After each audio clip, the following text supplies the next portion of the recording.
7 signs your body whispers, it's time to listen to yourself. Have you ever noticed your body beginning to change, the unexplained fatigue, slower breathing, restless sleep, or the distant look in the eyes of someone you love? Many call it a sign of aging, but sometimes it's the body's final message, a gentle reminder that you're stepping into another chapter of life, where strength no longer lives in the muscles, but in calm acceptance. In this video, I'll share 7 quiet signs your body sends when it begins to weaken, signals that speak not only of physical decline, but of how we learn to love, accept, and let go. If you've ever watched a loved one grow still, you'll understand, sometimes, silence itself is a form of love. And as always, if this story touches you, please subscribe, share, and turn on notifications for the Slow Living channel. That simple gesture gives me strength to keep telling these gentle, honest stories, the ones that help us slow down and see life more clearly. Part 1. When the body begins to speak through change. Sometimes, you can feel your body trying to tell you something, but you can't quite understand it. A wave of fatigue. A restless night. A breath that feels heavier than usual. We often dismiss these things as just aging or just the weather. But sometimes, these small shifts are the body's way of speaking, softly, but clearly enough to remind us that something inside is changing. I used to see such changes as inconveniences. I just wanted to recover quickly, to keep working, to keep moving.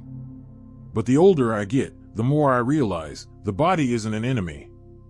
It's not resisting you, it's whispering, slow down a little. An old friend once told me, the human body never lies. People just forget how to listen. That line stayed with me. Because it's true, we listen well to others, but not to ourselves. When your body begins to change, maybe it isn't failing, maybe it's teaching you a lesson, the lesson of slowing down, of looking inward, of noticing. Not to fear, but to understand that every ache, every sign, is a reminder you are still alive. And perhaps happiness begins when we stop rushing to fix everything, and simply sit still, place a hand over our chest, and ask, "Body, what are you trying to tell me today?" Part 2. When weight no longer defines health. Have you ever looked in the mirror and realized you've lost weight without trying? No diet, no exercise, no change in routine, yet your clothes hang loose, your body feels lighter, and somehow, you feel like you're slowly fading from yourself.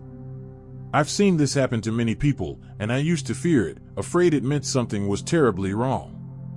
But over time, I learned, sometimes, the body is speaking in another language. An elderly man I admired once told me, at a certain age, the body starts tidying up. It lets go of what's no longer needed, in both flesh and mind. That line sounds simple, but it's profound. Maybe when the body grows thinner, it's because the soul is learning how to release. Not everyone who loses weight is weak, and not everyone who looks strong is truly at peace. Some people, though lean, move with grace, their voices calm, their eyes alive. They don't count calories or worry over every meal. They eat just enough, live just enough, and let the body tell its own story. I've come to believe that real health isn't measured on a scale, it's measured in peace. Because in the end, what we most need to lose isn't body weight, it's the weight of fear. Part 3. When fatigue is no longer something to fight. You can sleep all night and still wake up tired, not the usual kind of tired, but the kind that seeps into your bones and quiets your mind. I used to think exhaustion was something to conquer, drink more coffee, rest earlier, push through. But then came the days when nothing helped. The body no longer recovered, and joy felt far away. That's when I realized, maybe this wasn't fatigue to fight, but fatigue to listen to. The human body is wise. When we push too hard, it doesn't yell, it simply withdraws energy to protect us from our own urgency. An older friend once told me, one day, you'll understand, resting is also an act of strength. I didn't believe it then, but I do now. Fatigue isn't weakness. It's a quiet message, you've gone too far from your natural rhythm. Instead of resisting, sometimes all you need is to sit down, breathe deeply, and admit softly, "I'm tired." And in that moment, you're not giving up, you're coming home. Part 4. When breathing slows, the body's gentle farewell. I once sat beside a loved one and listened to their breathing, slow, uneven, drifting in and out like a fragile wind. At first, I didn't know if I was scared or deeply moved. Between each faint breath, I felt life still present, quieter, but still shining, like a candle near its end, glowing softly against the dark. We often tie breath to life, and rightly so. But even as breath weakens, it remains part of life, the final rhythm, not the end. When the lungs tire and the heart slows, the body isn't giving up, it's learning how to leave gently. The last breath I witnessed wasn't painful. It was peaceful, long, calm, almost graceful. From that moment, I stopped fearing weak breaths. Because sometimes, they don't signal death, they signal release. The body knows when to stop. And maybe, slowing breath isn't an ending at all, but life's most tender way of saying goodbye. Part 5, when the elderly speak less, and silence speaks more. There comes a time when conversations shorten. No more long stories, no more small talk, just a few quiet words, "It's a nice day today," and then silence. I used to think that meant loneliness. But now I understand, it's when people begin turning inward. My mother used to talk endlessly. Every story, every neighbor, every memory had its place. But one day, she fell quiet. She'd sit for hours watching the sunlight move across the floor. When I asked, "Why don't you talk as much anymore?" she smiled. "Because I've said enough. Now, I just like to listen."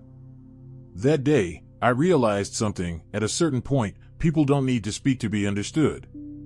Silence isn't distance. It's peace. And perhaps the truest conversations are the ones held without words, in a shared glance, a quiet moment, a gentle hand on another's. Now, when I visit her, I speak less too. I listen to the wind, and to the silence between us. And I've learned, some relationships grow deeper the quieter they become. Part 6, when a meal becomes an act of love. I remember my father once pushed his bowl away halfway through dinner. Not because he disliked the food, but because, in a way, he was already full. When he was young, he ate quickly.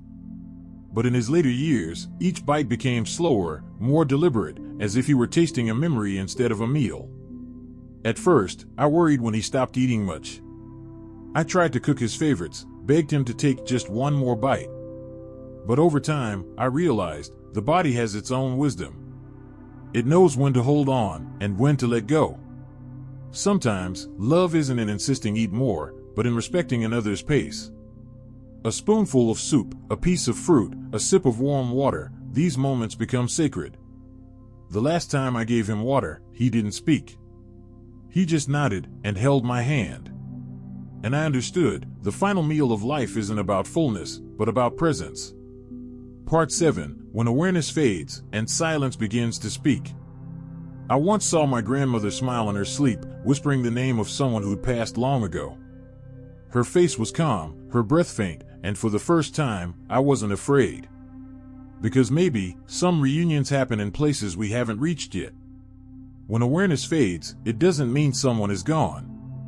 It means they're quietly withdrawing from the noise of this world, like a lantern dimming its light, not extinguished, just returning to its source.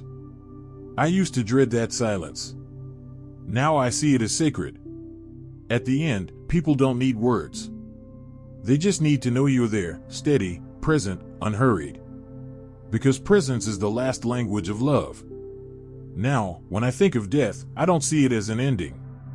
I see it as a passage, from sound to silence, from fear to peace, from separation to reunion. And perhaps the warmest thing we can ever do is sit beside someone fading away and feel that we're still close, even as they go. Epilogue, when we realize every ending has its own beauty. Death has never truly been the scary part. What's frightening is that we often forget to live fully while we can. I used to think endings meant loss. Now I understand, every ending is another kind of return. Those who've gone still live in us, in our tone of voice, in our gentleness, and the quiet patience they taught us. Life and death aren't opposites. They're two breaths of the same rhythm. When we understand that, we stop fearing, we slow down, and we begin to feel grateful for every moment we still have. If you've ever watched someone leave this world in peace, share their story in the comments below. Or simply write, "I still remember." And if this story eased your heart even a little, please subscribe so I can keep sharing more reflections like this about life, loss, and the quiet ways we find peace between them.